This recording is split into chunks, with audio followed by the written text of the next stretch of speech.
with them. So by applying context to the tone and style of your content, you begin to align your content with your audience's context as it changes across the buying cycle. So before we begin, I just want to say a few words about our company. Mintent is a content marketing platform. It's a cloud software that gives marketers a better way to plan, produce, publish, and measure their content. It pulls together an editorial calendar, workflows, asset library, and analytics all in one platform. So we completely support the model Ardath is going to talk about today. So if you'd like what you hear and you'd like to see how maybe a content marketing platform can support your efforts, please reach out to us. We'd be happy to give you a guided tour or give you a free trial of our website, of our software, which you can sign up on our website. So just before I hand it over to Ardath, I'll just set up the context here to give some context. So really there is a new reality to marketers. For those of us who have been in marketing for a while, we recognize that our role is a lot bigger than it used to be, and in some ways more daunting. You know, we used to be kind of on the side, and now we're very much front and center. Yes, we're still driving leads and awareness and doing everything we've always done, but now we own brand awareness, we own the customer experience, and oftentimes we own the entire buyer journey all the way through to selling the product. And everything is somewhat measurable, you know, everything's digital, so it's measurable at some level, and so the folks that we report to are definitely asking us to show ROI and show the results of the effort and money that we're spending. And of course, you know, content is still very, very important. We really, as marketers, live and die by the quality of the content that we produce. So it's becoming more and more important that we match the message to the buying stage. The funnel concept is very fuzzy. You know, there's lots of product choices, lots of digital channels kind of available anytime. And the consumer is very, very well informed. And so as marketers, we need to understand these changes, understand how the journey is changing, and really align our content and meet the customers when they're open to us having influence on them. So it's really about, you know, the right time with the right message. So with that, we brought Ardath, who's definitely knows this space very, very well, and really glad to have her today, and excited to proceed. So Ardath, I will turn it over to you. Thanks, Matt. Hi, everybody. So let's jump right in with this. The first thing I want to talk about is how B2B marketers have embraced content marketing. We're creating tons of content, and every survey that comes out shows that we're going to create more content in the next year, and that's been going on for a number of years now. The problem with a lot of it is that a lot of marketers haven't taken the time to really understand their audiences. And so what happens is, the result is that more than a majority of your buyers are frustrated because they're having inconsistent content experiences. So one time the content is really great, and the next time it's all about product and not related to what they just heard, and we're not really paying attention to how we create experiences for them. So in order for us to change that, what we really need to do, somehow I've lost, there we go, is focus on experience and purpose, right? So what are your prospects trying to accomplish? What are they struggling with? And we need to focus on what's in it for them, not so much the product or our brand or the feeds and speeds of the product, but we really need to talk about the value. And so we need to shift our mindset a little bit and get away from what we know so well, which is our product, and really talk about what they enable for our customers. And one of the great ways to do that is to really think about the impact of an interaction. And I'm not sure why the slide isn't showing up, but what we need to think about really is where they are before they interact with our content, and what they'll have as an experience during that interaction with our content, and what changes on the other side. And so if we think about it, every time that your prospect interacts with you, they come out, or they should come out, differently, right? So when you present them with a piece of content, if you've planned it correctly and you've created a takeaway, a goal for that content, what's the one thing you want them to learn or get from it, they should come out the other side of that experience changed a little bit. So maybe the importance of the problem has become apparent to them because they engage with your content. Maybe they've now understood that not solving the problem isn't a good idea because it'll just get worse. Whatever it is that your content has helped them to understand or learn about is going to change the way they perceive their objective or solving the problem or whatever path they're on. So we need to really plan our content to address different contexts. And context changes, obviously, with every interaction. So we need to think about that in the way we build our flows. Now, one of the problems that I see with a lot of my clients is that because they're so immersed in their product and they've drank the Kool-Aid, they think it's wonderful, they can't figure out why anybody wouldn't use their product to solve the problem, they tend to lapse back into talking about the product. And so one of the ways that you can kind of guard against that is to think about the job to be done. And jobs to be done theory was introduced by Christensen a ways back, and it's really thinking about what your prospect hopes to accomplish, what your customer hopes to accomplish. And as the picture shows on the screen, we've all heard that people aren't really buying a drill, they're buying a hole. So the same concept applies to how you create your content and tell the story over the course of the buying process. It should all feed into what your buyer hopes to accomplish. And by keeping the job that they're hiring your product to do front of mind, it helps keeping you from lapsing back into that function and feature kind of conversation that we all like to have, and helps keep you more focused on your audience and what they're really trying to get out of things. So how do you do that? What kind of structure helps you to actually identify and address context during the course of the buying journey? One of my favorite things is questions. And if you think about a conversation, which is what essentially we're all trying to establish with our audiences, with content marketing and our engagement with prospects, and most of my clients have really long, complex sales, which can last up to, I have one client that's a 3-year turnaround. That's a long time to engage somebody. So you have to figure out how are you going to keep that conversation going over time. And if you think about questions, questions are the basis of every conversation. So, for example, you walk up to Tom in the hallway and you say, "Hi, Tom, how's it going?" And he says, "Great, Ardath, things are fine. Have you seen the new memo about XYZ?" And you say, "Well, I'm waiting to get it from Ann as she sent it to you." And so it's this back and forth that is forwarded by questions, right, and how you respond to them. Well, the same is true for our prospects. And so if we look at the buying journey, and this is, of course, an abbreviated version, but there's 3 main stages. And the first one is it worth their time to consider change? Is the problem worth solving? Now, a lot of us assume that our prospects have already recognized they have a problem and are looking to solve it, and that's not necessarily true. So your prospects today are handling whatever it is that your product will help them do better in some fashion, right? There's some workaround they're using, there's some process they have in place. They may not even realize that it could be optimized or made better. And so we really need to start at their status quo. One of the biggest reasons for building personas is to figure out what the heck that is, so we can figure out how to address their perspective and how to disrupt that status quo and have them think about what they're doing differently. So the first thing we need to really address is, why should I care? What difference does whatever it is you're talking about make to me? And we need to get them to care about it, or there is no rest of the process, right? So we need to get them to question the way they're doing it today, why they should care about changing it.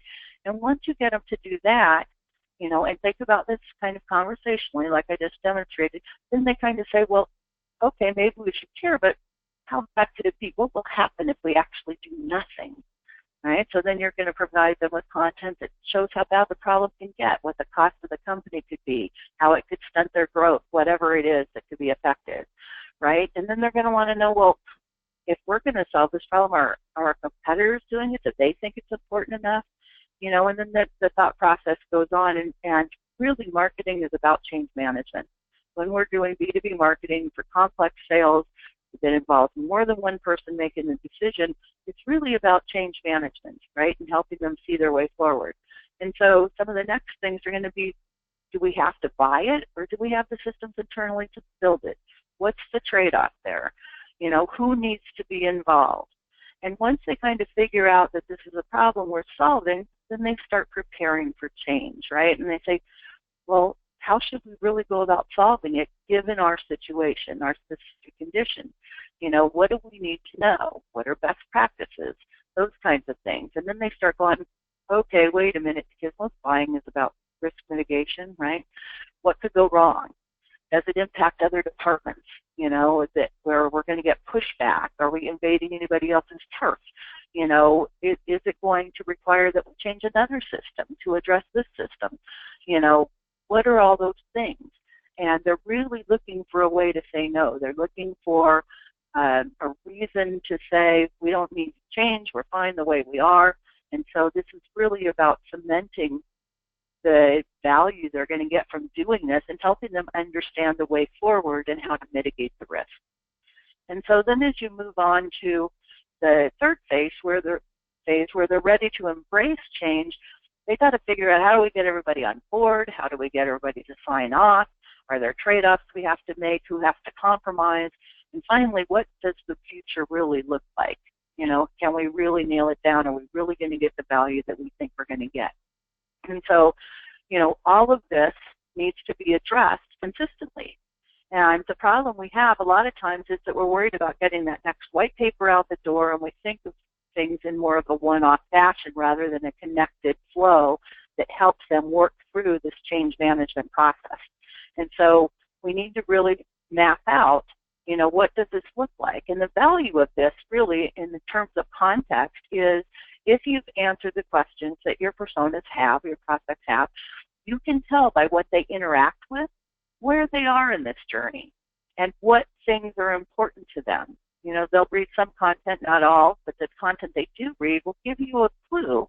If you've written it to address a concern or a question, it will show you insight into what they're thinking, what they might be grappling with, which helps us better respond to them and identify what things our prospects really need to know. The other beauty of this is that you can switch out questions and answers and insert them into this flow without a lot of issue, right? So as you discover maybe this wasn't the right question, we need to replace this Q&A with another one or another piece of content, you can just insert or extract from the flow to tighten up your storyline. Okay, so once you've got all your questions in place, then it's a question of how are we really going to write the answers, the content, in a way that addresses our personas and what they care about. And so most B2B marketers will say, well, we have personas. We don't use them because we don't know how, and they don't have information we need. You need to do this in-depth work to get you this kind of information. So a persona should, first of all, establish what's the day in the life of your persona look like. What are they doing? What is the context they have, their perspective about their objective or the problem they want to solve? Who else are they in relationships with as far as stakeholders go? What does that look like? Who influences who? What's getting in the way of them changing from the way they've always done it to using your product to solve it? Why haven't they done it already? What's important to them professionally? And it depends on their stage in the career, and we'll talk about that in a minute. But one of the things that we really need to be conscious of with our personas is their perspective, because it really dictates how you're going to develop the content that engages them. And so, some people are glass half full, and they're positive about stuff, and they see the opportunity ahead of them. And some people are half empty, right? And they say, oh, that's never going to work. And, they're a bit more negative and pessimistic or what have you, and it takes more to convince them. And so you can write content either as a stick or as a carrot, right? So positive or negative, and addressing different perspectives. I like to try it both ways and see what works, because you're going to have even though you've done a persona, people are people, and you're going to have some people that react better to the carrot and some people that react better to the stick, right? And so avoiding negative consequences is more important to them than the person who says, look at that great opportunity I can go out and grab. And so we really need to think about not only the type of information we're giving to our audience, but how we're presenting it, right? And so on top of the perspective, we need to consider our persona's professional attributes. So these things are really important. So for example, if you think about time and career, if they are early in their career and they're trying to grow their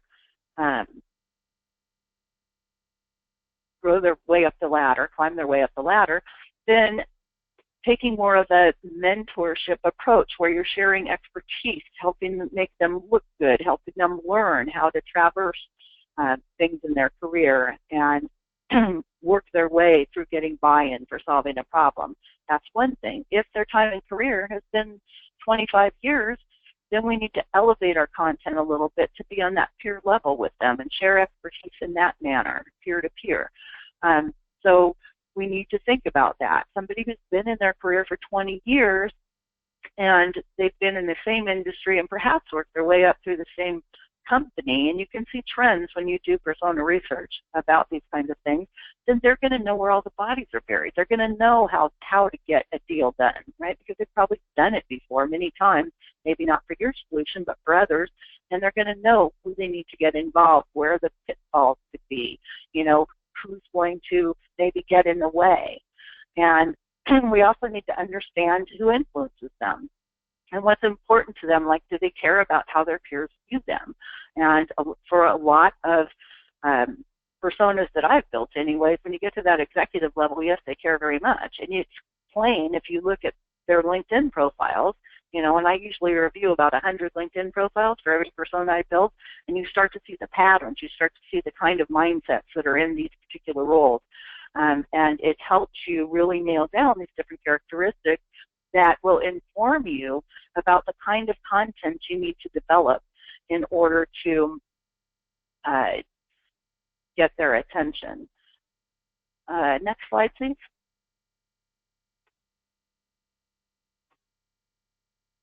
So let's talk about, now that you've figured out about your personas, that you need to create content for them. And if you're like a lot of companies I work with, you have 3 to 5 personas, and you've got a long buying process, which means, let's just take a round number to make it easy, at least 10 pieces of content per persona during the buying process, right? And 5 personas, that's 50 pieces of content, and how the heck do you manage all that and have it be good quality content that addresses what they need to know? And so what we need to think about really is, number one, the quality is more important than the quantity, and number 2 is, how do we get more out of the good content we build, then still make it personalized and relevant to different personas. This is an example from an actual client project that I did. Sykes is one of my clients. They provide contact centers to the Global 100. And in this particular instance, we took information that both the procurement persona and the call center manager needed to know and pivoted it by persona to make it relevant without having to reinvent the wheel, since they both need basically the same information. And the way we addressed context was to give the articles new titles and new introductions and conclusions, but the body of the content basically stayed the same. There may have been a few terms that changed, but we reused that content. And then we used different tags and keywords to match up with what each persona would search for. And we actually did this across all 4 of their personas in different ways, because this was information that they all needed to have. Please go back. And thank you. And so one of the things you need to think about is what information crosses over. And the reason this is important is because your stakeholders are going to talk to each other. And if you're providing the information that is influencing those conversations, and you provided it to more than one persona, they're going to have kind of the same conversation. They're going to be on the same page with each other because they've seen the same information and you've presented in a way that makes sense to them. So this is one example of addressing context by being able to reuse and repurpose content quite simply. Next slide, please. So you can also address context with industry pivots. This is another example from Sykes. And what we did, they do a lot of analytical analysis for the contact centers in their client companies. And what they started to see was that there were universal truths about, what was causing issues within contact centers. And so we used pretty much what we found was the universal truths were pretty much the same across both financial institutions and technology companies. And the same issues we were seeing in contact centers. So we used the data, and it changes. The data is a little different in the two white papers, but the write-ups are the same because it's the same kind of problem, right, that we're having.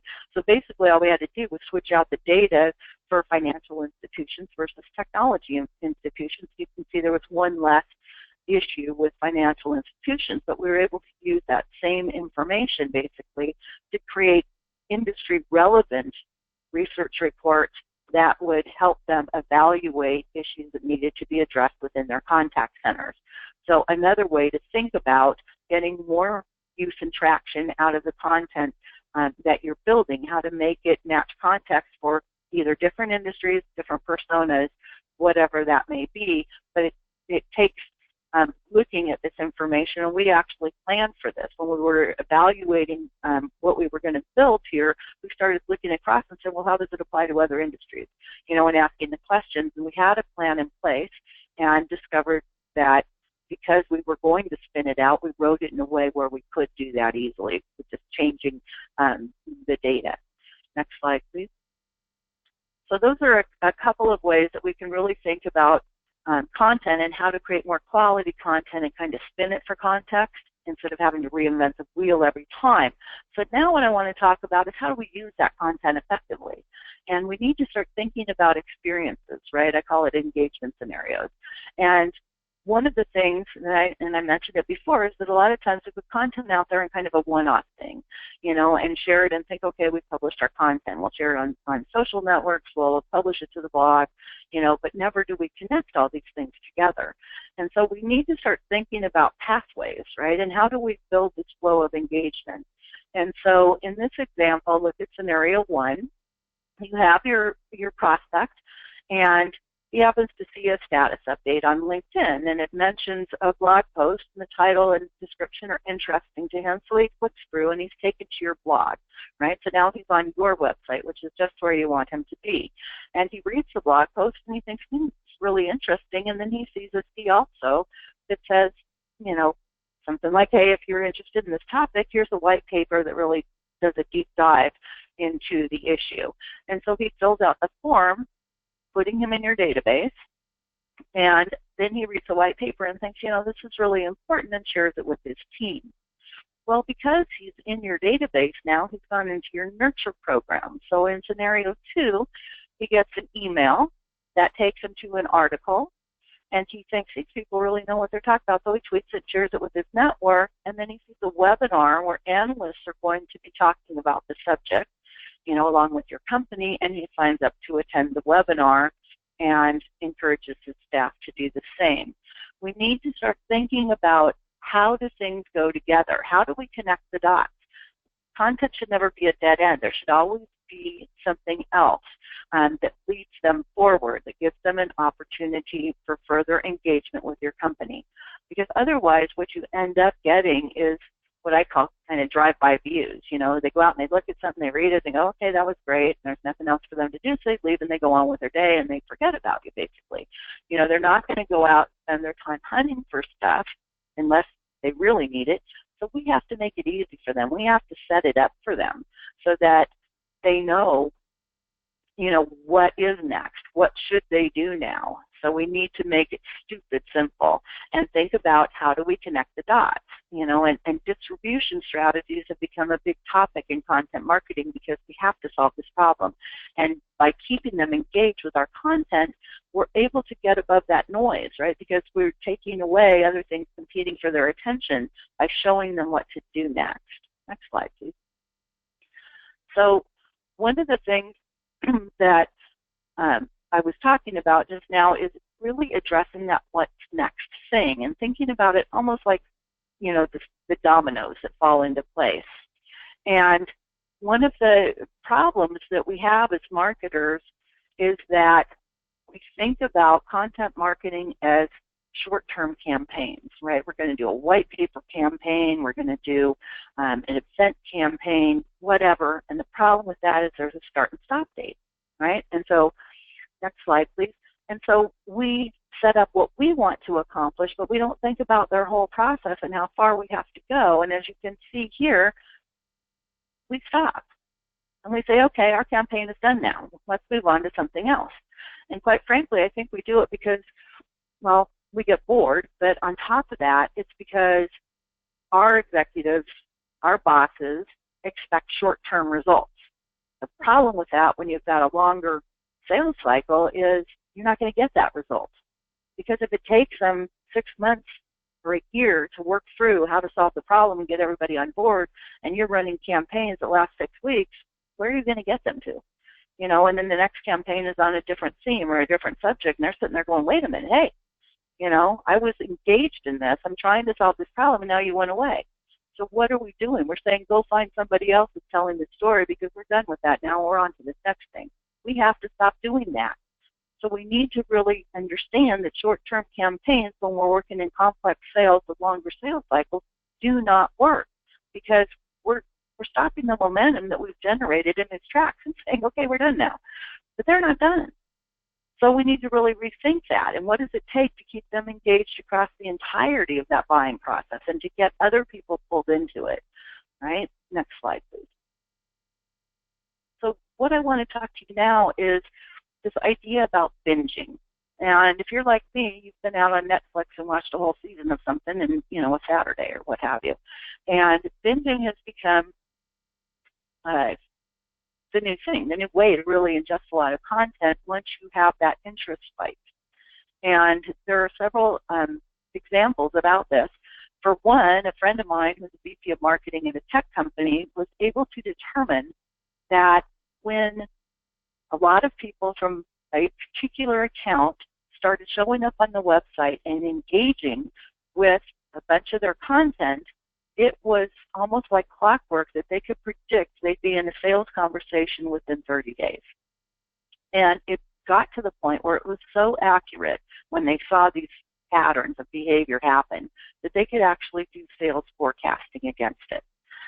That's pretty powerful. The other thing is, I'm not sure whether you've heard about them or not, but Lookbook HQ created a product that allows you to bundle content together, right, to present kind of a story, if you will, to your prospects. And they've done some research on binging through their clients, and they've found that, you know, prospects who tend to engage with 2 or 3 pieces of content at a time will have a higher rate of becoming opportunities. And next slide, please. So we need to enable binging. And you'll also see here the middle statistic from the Content Preferences Survey of B2B buyers that Demand Gen did in 2016. 93% of those buyers said, please package related content together so we can access it. You know, they also are still saying, for I think the 5th year in a row, curb the sales messages and focus less on product specifics and more on value, which is what we've been talking about through this whole webinar. But there's a reason to package related content together because they really, what they say is they'd like to buy faster from you, but the problem they're having is that they don't get all the information they need, so it takes longer, and there's more people involved, and so it's more effort for them. And of course, buying your solution or solving their problem is not the only thing on their plate, right? They have full jobs they have to do in addition to all of this. So we need to really think about how can we make it simpler. Next slide, please. So let's talk about websites. Most corporate websites look kind of like this. We have our products, our solutions, our resources, our blog, our about page, you know, maybe sign up for a demo, whatever, but we have this siloed approach to websites that drives me a little bit crazy. And part of the other problem with a corporate website is different sections are usually owned by different teams. And so it's like a political hot potato trying to figure out, how to get what where and moved around, and people are fighting for turf and whatever.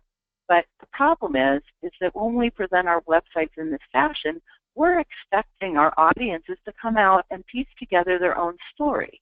Like, okay, let me go search for a white paper. Now, maybe there's a video that goes with this. Let me go over here and look for it. And, oh, maybe they have a webinar on the topic. Nobody thinks like that. You're making it too hard. We just do this to ourselves because it's the way we've always had our websites. Instead, next slide, please. We need to think about, how do we invite binging and sharing? How do we group things together in a way that makes sense for our prospects? Now, in the shaded blue square, I've given you 3 examples of how you could create content hubs, which bundle related content together and invite more sharing, more binging, more engagement. The first one is industries. So, and this depends on how you go to market. So you have to figure out what's right for you. You could do all of them, actually, and let your prospects choose if you have the time, bandwidth, and resources. But industries, so by vertical, if you're a finance persona, what's all the information you need, and for every persona within that industry, right? What is the storyline? How do you share information back and forth? By business value, what outcome, right, are you trying to help them get? And what do they need to know in order to achieve that outcome? Or you could do it by role or persona. So if you're a product manager, what do you need to know? There are all kinds of different ways to create content hubs, but the idea is really allowing them to drive the program, right? You've heard it said forever, well, not forever, but in the last 5, 6 years, that buyers are in control, right? So let them be in control. Give them the choice. The cool thing about it is we now have the technology, the content platforms that allow us to see what they're doing, right? So we can tell, and especially if we're looking at things like accounts to help us with account-based marketing, how many contacts within the account have accessed this content hub and gathered information? If we're still looking at it by leads, what has the lead looked at? What have they shared? How much time have they spent engaging with it? Because if they just come, click, and leave, it's not the same thing. It's somebody who comes and clicks and spends the amount of time it takes to read that content, and actually embraces it. So we have the ability to see what's going on. We need to structure stuff so that when we see the data, it actually tells us something, right? Not like this content got 200 views, but like this lead read these 5 pieces of content and shared this piece of content with someone else. We need to be that specific, but we need to understand how to create our content in a way that when our audience engages with it, it tells us something useful that we can then take action against. Next slide, please. So when you're thinking about creating a content hub, what you need to think about is, how will you structure the information? How will you put it together in a way that actually does inform you for what you need to know about where someone is in the buying process? And so there are several different things you need to have an effective content hub. The first thing you need to do is really challenge that status quo, right? Think about this as, a beginning to end story. You need to challenge that status quo and provide validation that the problem exists and that it's worth solving, and then you need to set the vision for the future state. How much are things really going to change? How much is it going to improve? What am I going to get? What does it set me up for? If I solve this problem, then what becomes possible, right? Show them the future. And then you need to think about all those questions that need to be answered, right, that we talked about before, and put content out there that answers them, as well as sharing best practices to shore up your expertise, right, and build trust with them that you really know what you're talking about and that you're going to be an advisor to them as well as a vendor, right, a strategic partner. And then you want to allow for content that they may need to share with other stakeholders, right? So, here's what your CIO needs to know about choosing the solution, or here's what your CFO needs to know about total cost of ownership, whatever those other things are, right? That somebody who is the main person doing the evaluation or driving this project can use to convince other stakeholders and get people on board. And so research has also come out that shows that there is usually one dominant person within a buying committee, even if it's composed of a number of people. There's one person who has that charisma and that authority to kind of get everybody on the same page, and so you want to make sure that we're arming them, or that we're providing whoever's doing the evaluation the information to arm that person with the ammunition they need to get everybody to consensus. Content hubs are a great way to do that. And so there are many, like I said, many different ways to structure them, but by bundling content together, and it doesn't mean you can't have your normal website areas, your resources and your products and whatever, but it means pulling the content together that actually tells a story about how to solve a problem, how to get a certain value, how to address an industry issue, whatever, into the same place, so they don't have to go hunt it down on their own, because they're really not going to. So we have to put it together, create that connected experience for them, and context is a great driver for how to do that. Next slide, please.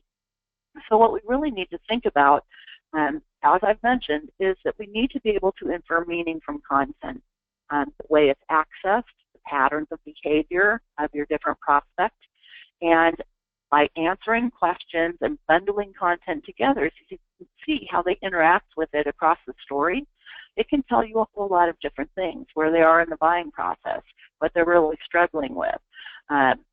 If they're accessing a bunch of content at one time, maybe it should be a trigger for a salesperson to reach out. Maybe they're at that point where they need to make a decision about whether to move forward or not. And so binging can show you some of those things. And in order to binge, we have to put that content in front of them. Next slide, please. So what has been discovered by Forrester is that everybody says, or marketers say, creating more valuable content for customers is a really important thing to do. 99% of them say it's important. However, crazily enough, only 46% say they're doing it, which means this is a huge opportunity for you to break through that noise of that randomly published content that most people are doing and put something together that guides your prospects through that buying process, supports sales when they get involved, and addresses those contextual changes because you're helping to create them, because you've developed your content with purpose and to provide an experience. So that's what I have for you today, and I'm going to turn it back over to Matt. Thank you so much. Okay, great. Thanks, Ardath. That was awesome. Okay, anyone that has questions, there is a question panel on the GoToWebinar panel there that you can just type them in, and feel free to ask anything you want of Ardath or myself. We have a couple, so I'll get the ball rolling here. So Ardath's first one is, how do we go about creating this content that shifts context? Yeah, well, it all goes back to personas.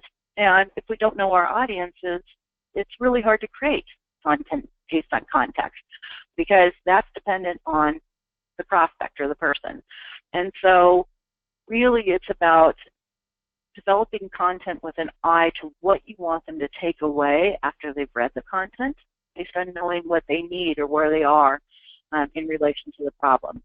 And if we focus on takeaways, and sometimes we try to do too much with our content and it just kind of blurs everything together, we need to make really strong points, and we need to plan what those takeaways are before we develop the content. And by focusing on a specific takeaway, we kind of know how, or at least how we expect their mindset to shift, and then we can address the next thing and create that kind of contextual flow of content that makes sense. And it's one of those things that if we get a process together for that, it makes it easy to create a flow, because we're addressing a takeaway. We kind of understand how their mindset would shift, or their context would shift based on what they learn, and then we can create the next piece, because we can figure out what might they ask after they've discovered this takeaway. Okay. Great. You talked about the jobs to be done, that theory, and it's definitely, I've heard that quite a bit lately. And then, but how does that play out? You talked about, you work with B2B buyers, one of them has a 3-year sales cycle. How does that theory play out across that long-term complex sale? Yeah, that's a great question, because jobs to be done can be a little tricky. What you need to do is start with the overall job, the big end goal job, and then back into what has to happen along the way to actually get that job completed. And if you've read Christensen's stuff, what you discover is there could be 100 small tasks that lead up to one big job to be done.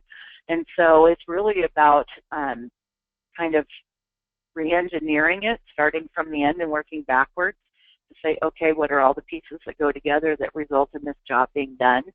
And so with my clients, a lot of them sell, big, complex technology solutions. There are a lot of different pieces that have to go into place. And so backing them out, and the other thing we need to do is quit looking at personas as one path. So let's say you have 5 people on your buying committee, so you have 5 personas. What do they need to talk to each other about? Because those become tasks that build into that big job to be done. How do they have to work together? And so by gaining that understanding of how the group works together, and I suss this out when I'm doing persona interviews, like who else do you work with, who else can impact the way you move forward, different questions like that, so I can figure out what those relationships are. Then you can figure out not only the path for one persona to a job to be done, but the other impacts from the other stakeholders along the way. Okay, great. A couple of questions here that are kind of related. Most people, their personas don't have all this detail that they should, that you say you should be using. So part A is, what's the best way to get that depth into the personas? And then the second part is, how long do you think that persona vetting, they call it, takes for any enterprise or a mid-sized company to do? Yeah, well, the only way I know to do that is to actually talk to customers. And for some companies, that's really easy. For some of my clients, it's really difficult to get customers to talk to you. You need to interview the same roles that you're trying to attract and really gain an understanding of them. And so it's interesting. I'm doing a persona project right now where I'm building a CFO persona. And I've talked, so far it's an early project, I've talked to 2 personas, or 2 people, and they are completely different. The way they approach finance is completely different. So it's going to be interesting to figure out, do the difference in perspectives mean we need more than one finance persona to actually be able to hit the widest swath of that market? But the only way to add the depth is to talk to customers. And if you can't talk to customers, maybe you can sit in on sales calls. Talking to salespeople is one thing, but you really need to hear it from their mouths. And what I mean by that is getting the phrasing they use, understanding the terms they use, because sometimes our jargon gets in the way of what the customer's phrasing, or how they talk about their issue is. So we really need to hear it from them. That's the best way. It's really one of the only ways. You can't do it, everybody's talking now about how you can use data to create personas. The problem is there's no context, there's no perspective. And so you still have to talk to them, even if you've done all your other research. And it's the best way I know to get that done. Okay, and then part 2 of that question is kind of how long, you're doing these projects with companies now. I mean, how long does that typically take? Well, like I said, the interviews are the wild card. So I've had projects where I've had, no problem with my clients setting up these interviews, and we've gotten them all done in 2 weeks, and then it takes another 2 weeks to build out the persona with the external research, so a month. I've had them go on for 3 to 6 months, because that's how long we're building a number of personas, but that's how long it took to actually get all the interviews we needed to be definitive. And so the thing for me is I don't like to guess. So I want enough insight to where I can start seeing real patterns, so that I know that I'm addressing those commonalities across that swath of people that are going to be impactful.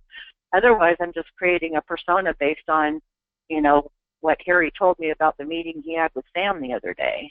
And Sam is one, and they need to engage as many of the 10,000 leads they have in that segment as possible. You're not going to do it that way. So, that's the wild card of the interviews. You can do all the external research in a pretty limited amount of time, but it's getting those interviews as well as, and here's the important part, it's not just about interviewing the customers, it's also about interviewing your salespeople and your product development people and the executive team and whatever, because if we as marketers go out and develop personas in a vacuum and they're not the ones that your sales team wants to engage with, or that your product development people are looking at when they're creating your products and services, we've got a big disconnect and we've wasted a lot of time. So yeah, for sure. So it sounds like the amount of work to be done, although it's it's fairly significant, but the real bottleneck is just all the people, the stakeholders, and arranging, get on their calendars, and then vetting it with your sales and everything. Okay, great. Someone asked if they could get a copy of the presentation. Yes, absolutely. We will be sending out a follow-up email to everyone with a copy of this for sure. Are there other ways than the examples you shared about how we can get more use out of content we already have? Well, yeah, off the top of my head, the one other way I can think of is encouraging one persona to share content with another, right? Providing them with content that they could share with somebody else that's a stakeholder on the buying committee. So maybe an example is something like 10 things your CIO needs to know to select this kind of technology. Maybe sharing that with your CIO, or pivoting it to be, and you could pivot it and change titles for if you're going to use it directly with the CIO, if that's one of your personas, to have giving it to somebody else to share with them. But what we really need to make sure of is that these ideas circulate throughout the buying committee. And the idea of that is almost like using content marketing as a Trojan horse, right? So we want to have our ideas being the ones that are the foundations for the conversation they're having about how to solve the problem. And so the more we can expand and cover the buying committee with our ideas, our content, the better off we're going to be, because they're going to be hopefully bringing those ideas into the conversations where we're not in the room. And that's the key to then getting your salesperson in the room. And so it's almost, and I've been doing this kind of marketing for years and years, and then all of a sudden everybody says, well, ABM, it's this new thing. No, it's not. We've been doing it for a long time. We just now have technology that allows us to do it better. Yeah, and I would add a couple things. We did, our last webinar was on agile marketing, and I like that approach as well about, if you have an idea about some content that you think is going to resonate, you don't have to necessarily go out and create 10 related pieces. I mean, you could start off with one piece, a blog post, something lighter weight, look at the analytics, and then if you see if that was popular, now take that piece and repurpose it into something else that maybe is, an ebook or a webinar or something like that. So that's a great approach. But I think the other thing, you talk about content being disorganized for the customer's point of view, but, having, seen inside marketing organizations, oftentimes the same problem exists on the inside. And so just having a place where the content, having an audit, know what content you do have, where it's at, how you can access it, just becoming more organized internally, oftentimes that lends itself to, recreating content as well. Because I don't know how many times, I've wanted to repurpose something, and it's like, okay, here we go. Now where is that piece of content that we used, a while back, and that type of thing. So just getting kind of organized and is a big part of it. Absolutely, I agree with you. Not only that, but do you have the latest version? Well, exactly. Yeah. Yeah. Do you have the nice final version and the one that you actually used? And yeah, exactly. So I would just add to that. Okay, so here's another question. How do I get my boss to agree to try this always on campaign? Their KPIs are based on short-term results. Yeah, well, this is one of the tricky things, and most companies are still on that campaign thing, you know, and I've been trying to kick campaigns to the curb for years. But one of the things that you need to do, because I think the reason that we hold on to short-term campaigns is because we need those metrics. You know, we want to be able to prove we've done something as marketers, like generate those 500 leads, you know, in a month or whatever those things are. And so we need to introduce new metrics that show how marketing programs are influencing pipeline, you know. And with a lot of content platforms out there now, we have the capability to do lead scoring or to show transitions between buying stages or to show that we're growing engagement, you know, more time being spent. We have all kinds of different things we can look at, including patterns of behavior. And part of the issue is that, you know, a lot of companies expect faster results. The problem is you generate 500 leads and maybe 10 of them are actually people that are going to become customers. It's still, you know, I mean, and unfortunately I hate to say this, but it's still a matter of, you know, getting bosses to look at content marketing differently, because it takes longer. You know, on the upside, there are success stories you can show. You know, I helped one company break into a new market, and they estimated, given the complexity of their solution, that it was going to take 3 years before they could really make an impact. We implemented personas and a content marketing strategy pretty much based on the question and answer approach type of thing that I shared with you, as well as engagement scenarios, and built those out. And they closed their first deal 18 months in. And within 24 months, they had $5 million in pipeline, so 5 deals. And when they expected not to hit any of those things until 36 months out. So big difference, you know. So it's getting people to make the commitment and spend the time. And so, you know, some of the ways I've been successful doing it is showing metrics that we can benchmark and show progress being made, so they have something to show. We have to replace, you know, that 500 leads in a month with something. And sometimes you still have to do the 500 leads a month, but you can get them to let you run a pilot and build out this kind of a program so you can show the difference. Right? Because in the end, it's about influencing pipeline. It's not just about generating form fills. Yeah, no, absolutely. That's the challenge, is creating these new metrics that are more aligned with the way the buyers buy today. So, okay, great. Well, that's the questions we have. So let's end it there. Thank everyone for joining us today. We're going to follow up with a link to the webinar recording, as I said, and we also have a special offer for all of you who attended. So check your inboxes. Again, you know, if you would like to put some of this today in practice, and you would like to see what it would be like using a platform like Mintent to do that, we'd love to sign you up, get you on a trial, and last thing, be sure to mark your calendars. Our next webinar is on September 20th. Our special guest will be Joe Perman, and details will be coming out on our website very soon. So, Ardath, thank you very much. It was awesome having you on this webinar. I look forward to seeing you at the next Content Marketing Institute event, of course. And everyone, have a great rest of your day.